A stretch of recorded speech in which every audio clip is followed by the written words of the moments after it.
बिस्मिल्लाहिर्रहमानिर्रहीम। अस्सलाम वालेकुम नाज़रीन, मैं हूँ साकिब बशीर। बात करेंगे हम इस्लामाबाद हाई कोर्ट के दो ऑर्डर्स की जो बड़े दबंग भी थे, और ख़ास तौर पर इस्लामाबाद की इंतज़ामिया, आईजी और जो इस्लामाबाद के डिप्टी कमिश्नर हैं वो हैं इन केसेस में निशाने पर। और सबसे बड़ी बात यह है कि इन केसेस में जो इख्तियारात से तजावुज़ किया गया उसके हवाले से इस्लामाबाद हाई कोर्ट अपने एक्शंस को आगे बढ़ा रही है।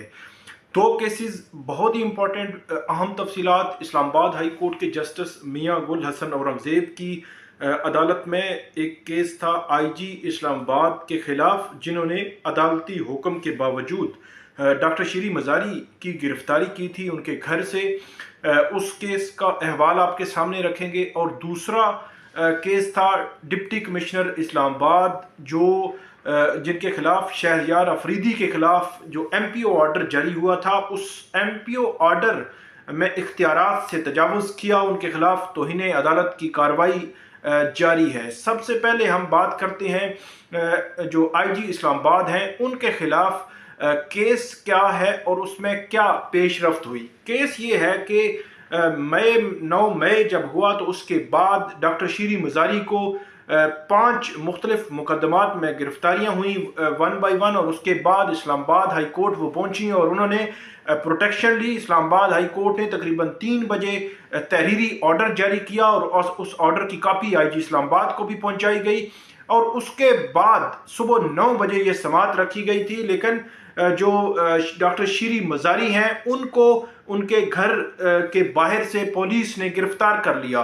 डॉक्टर शीरी मज़ारी के जो एडवोकेट ईमान मज़ारी हैं जो उनकी बेटी हैं, और इसके अलावा उनके वकला मौजूद थे, उन्होंने उनको जो तहरीरी ऑर्डर था इस्लामाबाद हाई कोर्ट का वो दिखाया। इसके बावजूद वो गिरफ्तारी कर ली गई। उनकी वीडियोस भी मौजूद हैं कि जिसमें वो ऑर्डर्स दिखा रहे हैं। जिसके बाद इस्लामाबाद हाई कोर्ट में एडवोकेट ईमान मज़ारी ने तौहीन अदालत की दरख्वास्त दायर की, और उस दरख्वास्त पर प्रोसीडिंग्स आगे बढ़ी। और पिछली जो समाअत थी उस पर आईजी इस्लामाबाद ने इस्लामाबाद हाई कोर्ट से माजरत की थी कि उनको इस हवाले से मालूम नहीं था, लेकिन जो पुलिस एहलकार इसमें मुलव्विस हैं वो उनके खिलाफ कार्रवाई जो है वो करेंगे। जिसके बाद ये समाअत मुलतवी हुई थी और फिर समाअत हुई, और उस समाअत में कल जो समाअत हुई उस समाअत में आईजी इस्लामाबाद ने अदालत को बताया कि इस मामले में हमने जो नोटिस किए थे, शोकाज नोटिस किए थे, जिन पुलिस एहलकारों ने अदालती हुक्म के बावजूद शीरी मज़ारी की गिरफ्तारी की थी, उन जो एहलकार हैं उनके जवाबात आ गए हैं, लेकिन वो तसल्ली बख्श नहीं है। तो इसलिए हम जो डिपार्टमेंटल जो इंक्वायरी होती है बाकायदा रूल्स के तहत वो अब करेंगे और उनके खिलाफ एक्शन लेंगे। जो जस्टिस मियां गुल हसन औरंगज़ेब है उन्होंने बड़ा वाज़ेह अंदाज में आईजी इस्लामाबाद को ये पैगाम दिया कि आईजी साहब आप ये ज़हन में रखें कि इस जो अदालत है इसके हुक्म को उसकी सरेआम जो है वो खिलाफ वर्जी की गई है और उसको हवा में उड़ाया गया है। तो इसलिए जो आपने कार्रवाई करनी है उसको अदालत देखेगी, अदालत मुतमिन हुई तो आगे बढ़ेगी, वगरना अदालत जो है वो उस पर फर्दर ऑर्डर जो है वो जारी करेगी। आईजी इस्लामाबाद को जस्टिस मियां गुल हसन औरंगज़ेब ने 1 माह का टाइम दिया है कि आप डिपार्टमेंटल इंक्वायरी करके इसके हवाले से जो भी फाइंडिंग्स हों वो अदालत के सामने रखें, और उसके बाद अदालत फर्दर इस केस को आगे चलाएगी। जो शीरी मज़ारी के वकला थे उन्होंने कहा कि जो मालूमात दी गई थी कि शीरी मज़ारी के खिलाफ 3 केसेस हैं वो मालूमात गलत थी, और केसेस अभी बताया जा रहा है ज़्यादा हैं। लेकिन जस्टिस मियां गुल हसन औरंगज़ेब ने कहा कि आपके पास फोरम्स मौजूद हैं, आप दूसरे फोरम पर जा सकते हैं। आईजी के खिलाफ केस की समाअत 1 माह के लिए मुलतवी हो गई।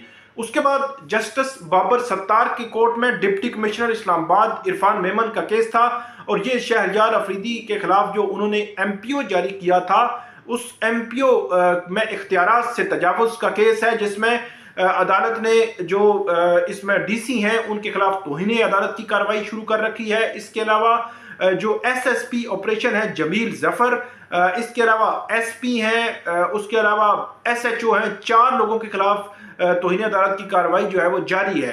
कल जब समाअत शुरू हुई तो शुरू में ही जो राजा रिजवान अब्बासी हैं, सीनियर वकील हैं, उन्होंने कहा कि मैं अपना वकालतनामा جو عرفان میمن ہے ڈی سی اسلام آباد ان کی جانب سے دیتا ہوں، اور انہوں نے عدالت کو کہا کہ ہم اس کیس میں انکنڈیشنل غیر مشروط معافی مانگتے ہیں، عدالت کے رحم و کرم پر خود کو چھوڑتے ہیں۔ تو جسٹس بابر ستار نے راجہ رضوان عباسی کو کہا کہ آپ تھوڑا سا پیچھے ہو جائیں، ڈی سی صاحب کو آگے آنے دیں۔ ڈی سی صاحب کو مخاطب کیا کہ ڈی سی صاحب آپ آگ سے کھیل رہے ہیں، آپ نے میرے فیملی فرینڈز کو کے ذریعے مجھے اپروچ کرنے کی کوشش کی ہے، آپ کا کنڈکٹ جو ہے وہ یہ ہے کہ آپ ایک طرف معافی مانگ رہے ہیں اور دوسری طرف آپ مجھے جو ہے وہ کالز کروا رہے ہیں۔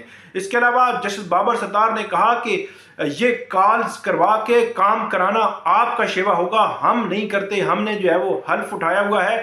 اس کے علاوہ جسٹس بابر ستار نے ڈی سی اسلام آباد کو یہ بھی کہا کہ ڈی سی صاحب جو وقت آپ جو ہے وہ کالز کرانے پہ لگا رہے ہیں، یہ وقت جو ہے آپ اپنا لیگل کیس جو قانونی کیس ہے وہ تیار کریں۔ آپ کے خلاف چارج یہ ہے کہ آپ نے اس عدالت کے جو آرڈرز ہیں ان کی سر عام جو ہے وہ خلاف ورزی کی ہے۔ اگر آپ نے اپنے خلاف چارج میں کوئی ثبوت فراہم کر دیے تو آپ اس معاملے میں بری بھی ہو سکتے ہیں۔ اس کے بعد جو ڈی سی سے انہوں نے کہا کہ میں آن اوتھ یہ کہتا ہوں کہ میں نے اپروچ نہیں کرایا۔ اس کے بعد راجہ رضوان عباسی جو ان کے وکیل تھے انہوں نے کہا کہ انہوں نے دوبارہ کہا کہ ہم انکنڈیشنل اپولوجی کر رہے ہیں اور ہم عدالتی رحم و کرم پر خود کو چھوڑتے ہیں۔ لیکن جسٹس بابر ستار نے یہ کہا کہ ڈی سی اسلام آباد کا کنڈکٹ جو ہے وہ معافی والا نہیں ہے، کہ ایک طرف وہ معافی مانگتے ہیں تو دوسری طرف انہوں نے مجھے اپروچ کرایا۔ اس سے قبل بھی یہ معاملہ سامنے آیا تھا کہ جب ڈی سی اسلام آباد کو شو کاز نوٹس جاری ہو چکا تھا تو ڈی سی نے جو چودھری پرویز الہی ہیں ان کا ایم پی او جاری کیا تھا، اور جو چودھری پرویز الہی کا کیس اور شہریار افریدی دونوں کے کیسز میں بہت ساری سملیرٹیز ہیں اور اس میں بھی بظاہر وائلیشن جو ہے وہ لگتی ہے۔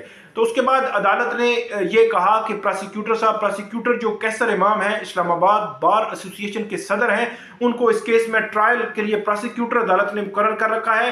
تو جسٹس بابر ستار نے ان کو کہا کہ پراسیکیوٹر صاحب آپ اس حوالے سے پورا ایک شیڈیول تیار کریں کہ ہم اس میں کیسے جو ہے وہ آگے اس کو پراسیکیوٹ کر سکتے ہیں، کیسے ٹرائل آگے بڑھے گا اور اس میں کیا کیا چیزیں ہوں گی۔ اور بظاہر عدالت نے ڈی سی اسلام آباد کی غیر مشروط جو معافی ہے اس کو مسترد کیا ہے، اور اب جو اس کیس کا ٹرائل جو ہے وہ آگے بڑھے گا۔ اس حوالے سے اب نیکسٹ تاریخ کیا ہوگی، کس تاریخ کو اس کیس کی فردر جو ہے وہ سماعت ہوگی، اور فردر جو ہے وہ اب کیا ہوگا۔ بظاہر تو ٹرائل ہی ہونا ہے، فرد جرم عائد ہو چکی ہے اور ڈی سی اسلام آباد نے اپنا ریٹن رپلائی ہی دینا ہے، لیکن دیکھتے ہیں کہ عدالت اس حوالے سے کیا کرتی ہے اور عدالت اس کیس کو کس نہج تک جو ہے وہ پہنچاتی ہے۔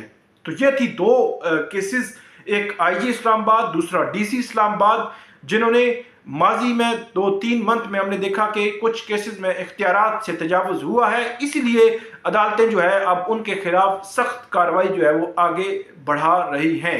تو یہ تھی آج کی اپڈیٹ، امید ہے آپ کو پسند آئے گی، فیڈ بیک ضرور دیجیے گا۔ اللہ حافظ۔